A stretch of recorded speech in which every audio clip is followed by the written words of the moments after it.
Welcome to today's Explainer. So today we're zeroing in on a mathematical concept that is, frankly, notoriously deceptive.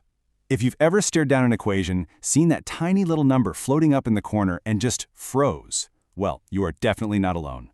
We're going to deconstruct the mechanics of mathematical powers and really figure out why this seemingly simple building block is actually a massive cognitive leap.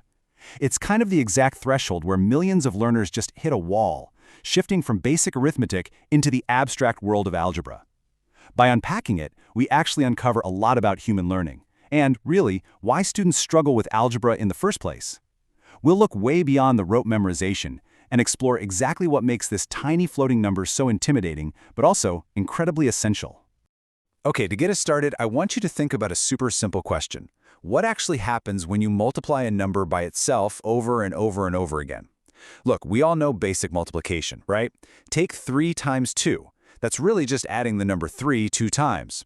It makes total sense because our human brains are literally wired to understand linear scaling. We instinctively get addition. But what if we change the game? What if we take the number 3 and instead of multiplying it by another number, we multiply it by a 3? And then we take that result and multiply it by another 3 and another. Doing this creates explosive compound growth. And you know what? This is exactly where the big cognitive hurdle lies for so many students. It is completely unnatural to our daily intuition. We just aren't used to things scaling this aggressively in real life. So mathematicians needed a shorthand way to capture this wild, explosive growth without, filling an entire chalkboard with the exact same number. Diving right into our source material on pre-algebra, we hit the fundamental anatomy of powers. Now, a typical textbook layout hits you with definitions, formulas, and examples all at the exact same time. At first glance, it just looks like a dense wall of numbers and text, right? It's literally the exact kind of academic presentation that can make a student's eyes glaze over and trigger instant math anxiety. But hey, if we slice this up and look under the hood, the mechanics become incredibly clear. We are going to deconstruct this rigid textbook definition and completely conquer it together. By isolating the individual components, we can see how an intimidating block of math is really just a set of straightforward instructions waiting to be decoded. There's no magic here, guys, just pure logic.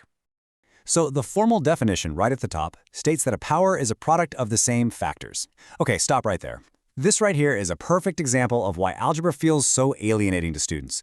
That rigid academic language creates an immediate, massive barrier. Let's translate it into everyday, functional English. In math vocabulary, a product is simple the final answer you get when you multiply things together. Simple enough. And a factor just represents the numbers you are actually multiplying. So when the text says a power is a product of the same factors, it is literally just saying that a power is the results you get when you take identical numbers and multiply them all together. That's it. It's just repeated multiplication of the exact same ingredient, completely stripped of all that confusing jargon. And this brings us to the two distinct parts of a power, and understanding their relationship is absolutely crucial. We have the base, sitting down on the normal text line, and hovering right up there on the top right is the exponent. I like to think of the base, which the text also calls the factor, as the heavy lifter. It's the core number on the bottom that is actually being multiplied.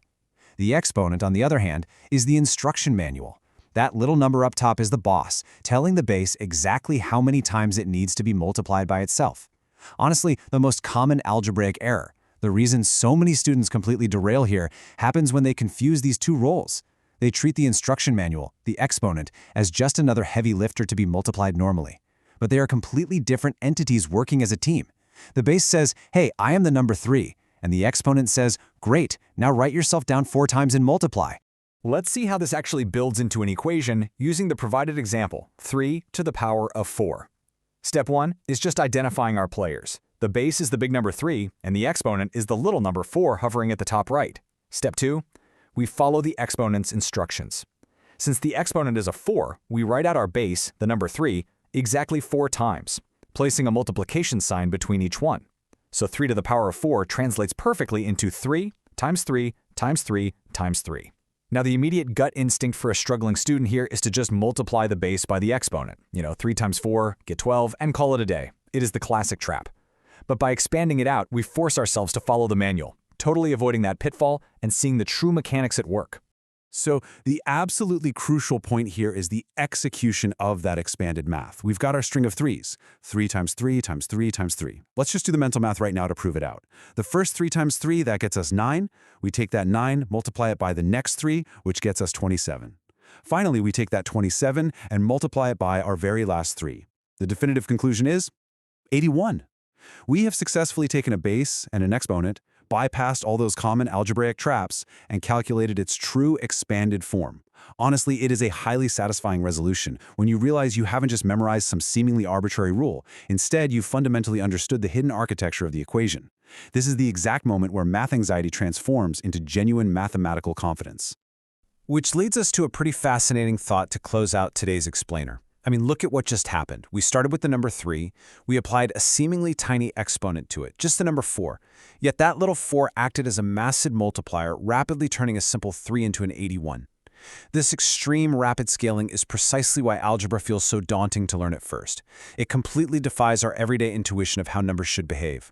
But grasping this concept is non-negotiable. Mastering this explosive growth is literally the key that unlocks everything from advanced calculus to understanding the physics of the real world, think population growth or even compound interest. If a small exponent like 4 can do all this, what happens when the exponent is 100 or 1,000,000? How quickly does the math rewrite the rules of reality? Keep that sense of curiosity alive, and I will catch you in the next explainer.